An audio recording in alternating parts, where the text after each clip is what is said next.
Mesdames et messieurs, bonjour. Donc, je suis Benjamin Chapizeau, je suis l'ingénieur commercial de la société DSD Systems et je suis accompagné aujourd'hui par Bernard de Coster, son fondateur. Merci Benjamin. Donc moi je suis Bernard de Coster, je suis le fondateur de DSD Systems et on va vous présenter aujourd'hui donc l'intérêt d'interconnecter la GMAO avec les fonctions QHSE. Comme vous le savez et comme l'a très bien souligné Olivier, la fonction QHSE est une fonction de plus en plus importante dans l'industrie. Et ayant été moi-même responsable maintenance, je peux témoigner que la maintenance et le QHSE fonctionnent normalement, doivent fonctionner main dans la main pour pouvoir intégrer les mises en place de modifications afin d'atteindre les niveaux de réglementation requis par les organismes officiels. Je vais passer la parole à Benjamin pour la suite. Alors, avant de parler de la thématique, on va présenter rapidement DSD Systems. Donc, la société DSD Systems a été créée il y a 20 ans. Donc, comme le soulignait Olivier, on est les régionaux de l'étape. On est une société à Lille, on est basé à Euratechnologies, on fait partie de la French Tech. Donc, la société a été créée en 2003, par Bernard ici présent. Et on propose 3 solutions. Donc, une solution de GMAO, une solution d'aide à la maintenance pour les sociétés de SAV. Et on propose une solution QHSE. À savoir que ces 3 solutions peuvent fonctionner en un seul et même bloc. Donc je vous présenterai ça tout à l'heure après avoir présenté la problématique. On travaille aussi beaucoup avec nos clients qui sont principalement des grands comptes, des ETI, mais aussi certaines PME. Et on les accompagne dans la mise en place de nos solutions logicielles. L'avantage d'avoir ces 3 solutions qui fonctionnent en même temps, donc les solutions GMAO, SAV et HSE, c'est que ça permet de faire communiquer les services entre eux. Donc Olivier et Bernard l'ont dit, hein, le HSE est de plus en plus important au sein des sociétés industrielles. Et l'avantage d'avoir ces 2 solutions connectées en un seul, ça permet de faire communiquer les services entre eux. Voilà. Donc c'est ce qu'on va voir aujourd'hui.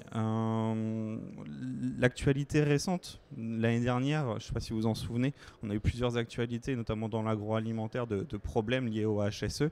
Il y a eu un cas concret d'un filtre qui avait contaminé une cuve de produits, qui avait entraîné plus de 340 cas d'intoxication alimentaire. C'est 3000 tonnes de produits qui ont été retirés du marché. C'est 40% du chiffre d'affaires qui a été perdu par la société et une perte de confiance des consommateurs de 60%. D'où vraiment l'intérêt d'accentuer et de mieux planifier ces actions HSE et de les coordonner avec les services de maintenance et production. Donc, les solutions de GMAO et de HSE, elles vont permettre dans un premier temps de centraliser toutes les données liées au parc machines et au parc des localisations de la société, d'identifier les équipements, leurs spécifications techniques, les points de mesure, mais aussi tout ce qui va être historique de maintenance, les maintenances qui sont en cours, à prévoir et en retard. Ça va permettre aussi de pouvoir planifier ces maintenances, aussi bien les maintenances curatives en centralisant les demandes et les bons d'intervention, que tout ce qui est maintenance préventive et contrôle réglementaire, en planifiant tout ce qui va être les gammes d'opérations avec la fréquence, les compteurs, les consignations à effectuer. Couplé à la GMAO, au module HSE par exemple, ça va permettre de pouvoir aussi suivre ce qui va être conformité et les éléments permettant de répondre aux différents audits de sécurité, tout ce qui va être les normes ISO, la FDA, etc. etc.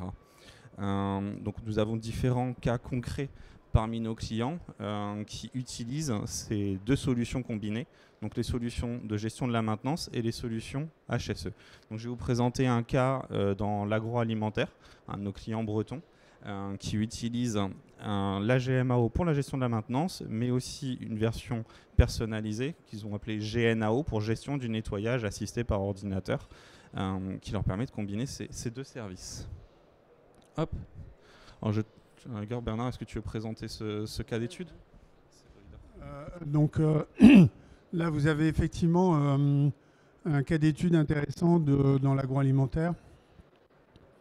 avec une fin de production d'une référence de produit, avec un déclenchement d'une gamme d'opérations et une planification des opérations, préparation des ressources. Tout ça tout ça intégralement réalisé dans la GMAO Altaïr, connecté au HSE. Ensuite, on a une réalisation des opérations par les opérateurs de maintenance, rédaction des synthèses, donc tout ça peut être réalisé sur les applications mobiles de Altaïr. Donc le technicien peut, sur son smartphone ou sa tablette, avoir les applications disponibles et peut ainsi réaliser les comptes rendus et le suivi de ses opérations sur le terrain, sans être obligé de revenir au bureau pour prendre le bon de travail, hein. Ce qu'on a tous connu, je crois, ici, enfin pour les plus anciens du moins, dont je fais partie. Alors ensuite, on a une inspection pour validation et la validation de la conformité. Donc c'est le volet QHSE de l'intervention, hein, ce qu'on pourrait, par analogie, comparer à l'exemple précédent qui concernait un filtre. Voilà, un filtre, c'est de la maintenance. Changer un filtre, c'est de la maintenance, mais ça concerne également le HSE puisque ça va toucher à la qualité du produit fini. Et comme on est dans l'agroalimentaire, on a effectivement cette contrainte des normes IFS, donc, qui sont les normes de standard au niveau de la fabrication alimentaire. Bon, je pense que certains d'entre vous sont sensibilisés à ce type de normes. Bon, il y a les normes FDA pour la pharma, il y a les normes IFS pour l'agro, il y a les normes Céveso pour tout ce qui est site dangereux. Et on va aussi aborder certaines normes ISO. Donc tout ça, ça peut être intégré effectivement dans les modules HSE de Altaïr. Donc ce qui vous apporte en fait une très grande facilité pour si vous avez des audits dans le cadre de vos différentes productions. Je vais repasser le micro à Benjamin pour la suite. Donc là, voilà, ce cas dans l'agroalimentaire, c'est plutôt un cas de maintenance préventive, si vous voulez. On a bien eu donc l'alerte, le déclenchement, c'est la fin de production d'un produit qui entraîne du coup un nettoyage. Donc l'action de finir cette production entraîne le déclenchement de l'intervention de nettoyage qui est planifiée par les responsables de maintenance, puis opérée par les techniciens de maintenance qui vont effectuer les gammes d'opérations, effectuer tous les contrôles nécessaires. Et rédiger les synthèses pour ensuite une validation du HSE et un renvoi de l'information du service HSE vers le service production pour les informer de la possibilité de repartir en production. Ensuite, on a un autre cas qui va plutôt être dans la partie pétrochimie, qui lui va utiliser les deux modules, mais plutôt sur la partie de la maintenance curative. Donc là, on est dans le cas d'une société qui est une raffinerie pétrolière, enfin 14 raffineries pétrolières en France, qui utilisent depuis 2008 notre outil GMAO et depuis l'année dernière l'outil HSE combiné à cet outil de maintenance. Donc eux, comment ça fonctionne dans le cadre de la maintenance curative? Ils ont un événement, ils ont un incident qui va entraîner une demande d'intervention de la part des opérateurs sur le terrain. Cette demande d'opération, elle va entraîner une opération de maintenance auprès des équipes de maintenance qui vont effectuer toutes les actions de consignation, les actions de maintenance corrective, donc là pour traiter rapidement l'anomalie, puis la planification de tout ce qui va être audit de conformité, la planification des déconsignations pour remettre les éléments en production. Et tous ces éléments-là, une fois que c'est traité, ça va être validé par le service HSE qui va valider les actions, la remise en conformité pour une remise en production du site de production. Donc, des cas relativement similaires, mais d'un cas, on avait une maintenance préventive, là on a une maintenance curative. On pourrait imaginer énormément de situations et de cas concrets avec ces différents logiciels.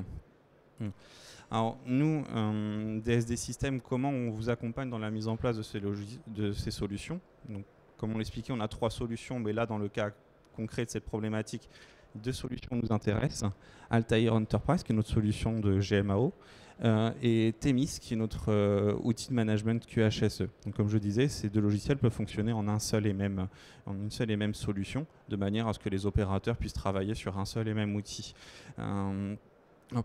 lorsqu'on accompagne nos clients, on voit les différentes problématiques. Donc nos clients agroalimentaires, nos clients dans la pétrochimie, là en l'occurrence, avaient deux problématiques différentes.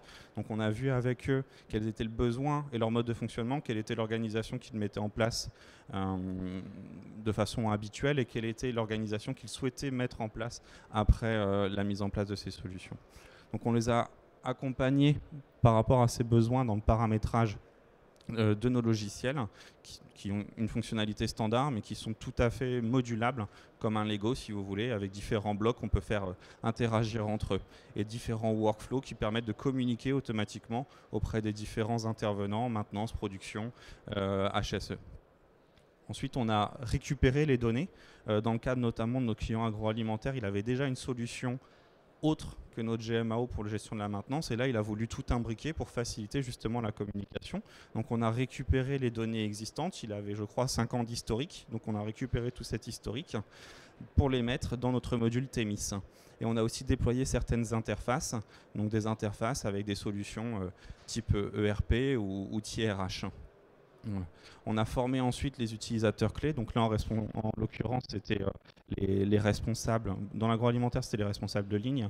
Dans la pétrochimie, c'était directement les responsables des raffineries qui, eux, ensuite, ont formé leurs opérateurs sur le terrain. Ce qui nous a permis ensuite, une fois que tout le monde avait bien pris en main le logiciel, en fonction des rôles qu'ils avaient, de mettre l'outil en production et de les accompagner au changement.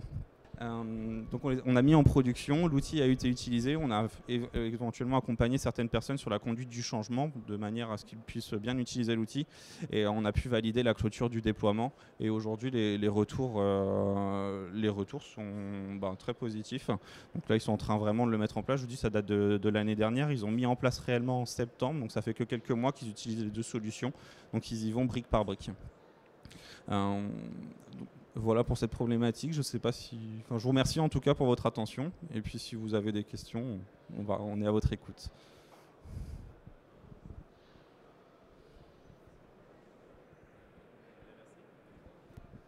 C'était effectivement c'était rapide et efficace.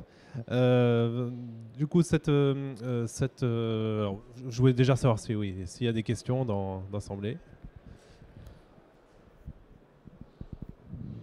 Merci. J'avais une question par rapport à la rédaction des synthèses. En fait, en maintenance, on a toujours ce problème, c'est les comptes rendus d'intervention. Majoritairement, c'est du RAS parce que ça embête tout le monde, c'est pas pratique, on n'a pas envie d'écrire. Comment est-ce que vous avez réussi à les convaincre et pratiquement, comment ils font pour remplir ce compte rendu ?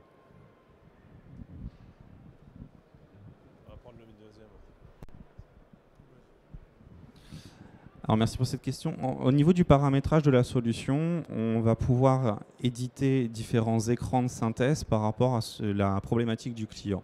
Donc on va avoir des clients qui effectivement vont laisser la possibilité à leurs techniciens d'avoir un texte libre, donc ils peuvent mettre du RAS ou être plus concis dans leur rédaction.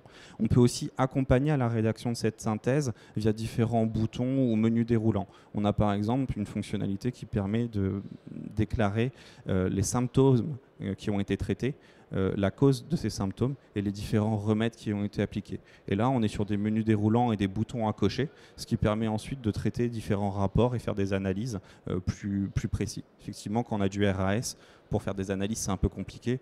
Quand on a la corrosion due à de l'humidité et une remise en état d'un équipement, là, on peut faire des analyses plus fines.